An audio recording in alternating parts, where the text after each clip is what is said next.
5 बेटियों की शादी। अमर सिंह एक शहर में दर्जी की दुकान चलाता था। उसकी 5 बेटियां थीं। अमर सिंह एक बेटा चाहता था, जिसके कारण 5 बेटियों को जन्म देने के बाद उसकी पत्नी का देहांत हो गया। अमर सिंह अपनी बड़ी बेटी शकुंतला को चाहता था, बाकी चारों से नफरत करता था। एक दिन अमर सिंह घर आया। वह घर आकर बैठा ही था, तभी शकुंतला उसके पास आई और बोली, पापा आप बहुत परेशान लग रहे हैं, क्या बात है? अमर सिंह ने कहा, बेटा मैं इतनी थोड़ी सी कमाई में तुम सबकी शादी कैसे करूँगा, यही सोचकर परेशान हूँ। भगवान या तो मुझे उठा ले या इन चारों को, जिन्हें देखकर मेरा खून जलता रहता है। शकुंतला बोली, पापा आप ऐसा मत कहिए, हमारी माँ तो पहले ही हमें छोड़कर चली गई, अब आप भी ऐसा कहेंगे तो हमारा क्या होगा?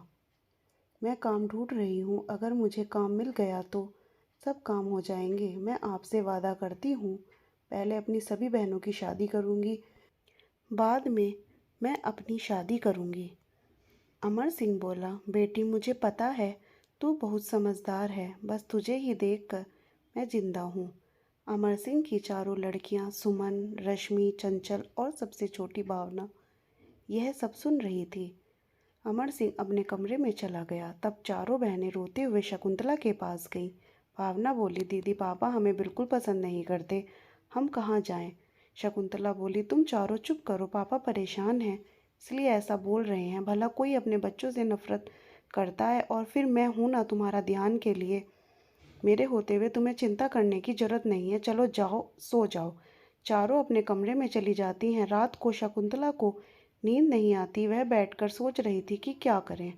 इसी सोच विचार में रात बीत जाती है। अगले दिन शकुंतला अपनी छोटी दोनों बहनों को स्कूल भेजकर काम ढूंढने निकल जाती है। वह एक दुकान पर जाती है। शकुंतला सेठ से बोली, सेठ जी मुझे आपकी दुकान में कोई काम मिल सकता है क्या?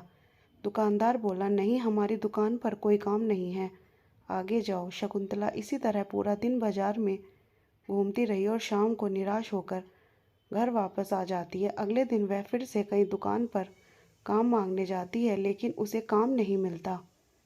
शाम को जब वह घर आती है तो देखती है उसके पापा पलंग पर लेटे हुए थे। शकुंतला बोली, पापा आज आप जल्दी आ गए, क्या बात है? अमर सिंह बोला, बेटी मुझे बुखार आ गया इसलिए मैं घर आ गया। अमर सिंह काफ़ी दिनों तक बीमार रहा, जिसके कारण वह दुकान पर नहीं जा सका। घर में भूखे मरने की नौबत आ गई थी। इधर अमर सिंह के इलाज पर काफ़ी पैसा खर्च हो रहा था।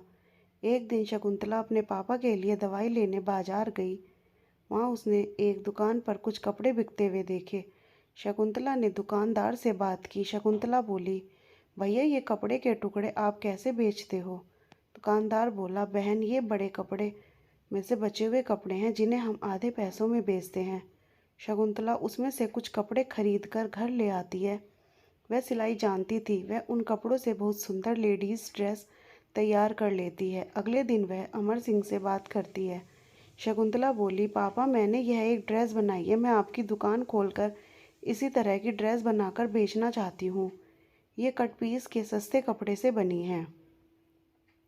अमर सिंह ने कहा, बेटी जो तू ठीक समझे कर ले, मैं तो लाचार हूँ। शकुंतला सुमन और रश्मि के साथ जाकर दुकान खोलती है और वह ड्रेस दुकान पर सजा देती है।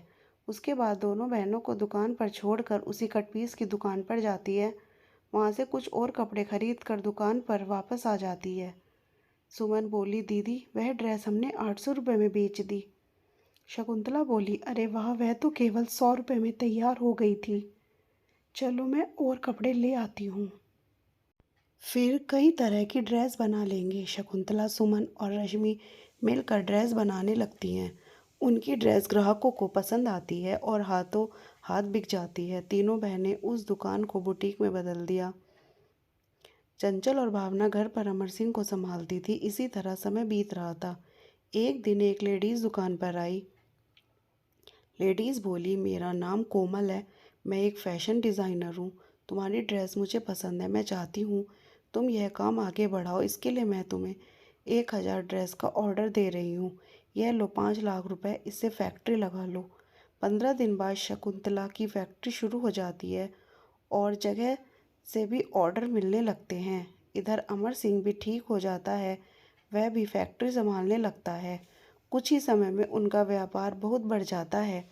शकुंतला चारों बहनों के लिए अच्छे रिश्ते देखकर उनकी शादी कर देती है। एक दिन अमर सिंह शकुंतला का भी रिश्ता पक्का कर देता है। शादी के बाद जब विदाई का समय आता है, अमर सिंह बोला, बेटी मुझे माफ़ कर दे, मैं अपनी बच्चियों को दिन रात कोसता रहा, लेकिन अगर मेरा बेटा भी होता तो आज मेरे लिए इतना न करता। वह खुशी खुशी शकुंतला को विदा करता है। चारों बहनें शादी के बाद भी बिजनेस को संभालती रहती हैं। इस कहानी से हमें यह शिक्षा मिलती है कि बेटियों को कभी बोझ नहीं समझना चाहिए।